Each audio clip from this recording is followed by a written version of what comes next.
వచ్చావయ్యా మా కోసం కాలానని పేరు నిలిచేనయ్యా కన్నుల ఎడారిలో చిన్ని చిన్ని చినుకులతో జల్లులే వచ్చి పల్లె మురిసిందయ్యా మన్నులో మొలకలన్నీ మిన్ను చుట్టి రావాలని రివ్వున నింగికిలా ఎగిరేనయ్యా మండేటి ఎండల్లో పండు వెన్నెల కాయంగా నా కొడుకు వచ్చినాడు గుండెగలే వచ్చినదయ్యా అందని ఆకాశం స్వాతంత్రం వచ్చి ఎన్ని రోజులు అవుతున్నా ఎవరు గుర్తించలేదు సార్. మీరు గుర్తించి మా గ్రామానికి వచ్చేసారు, మమ్మల్ని ఎంతో ప్రేమించారు సార్.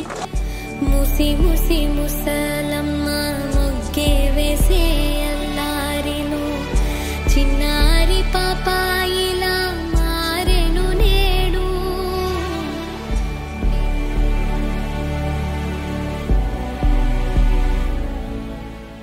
రేపు పొద్దున వస్తా.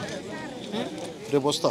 రేపు వస్తావా? వస్తా. నువ్వు శివాలయానికి రావాలి వస్తా. శివాలయం చెప్పాను కదా, వస్తా.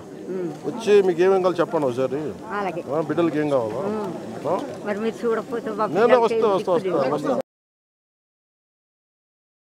Politicians often make tall claims that serving the Janta is the purpose of their life and would dedicate their life to this purpose. But how far is it true?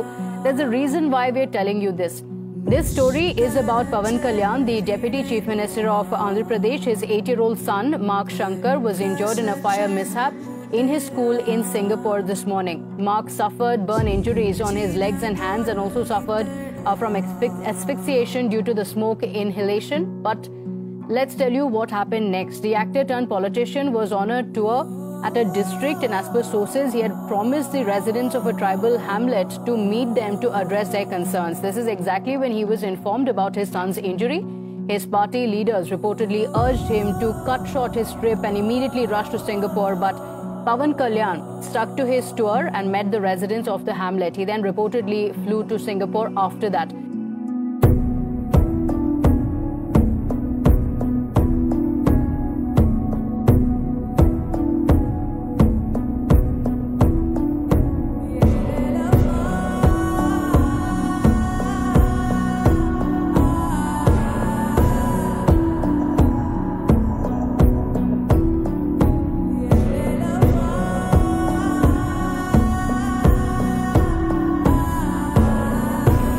ఈ గ్రామానికి నేను నా తరఫు నుంచి ఒక 5 లక్షల రూపాయలు మా పంచాయతీకి నేను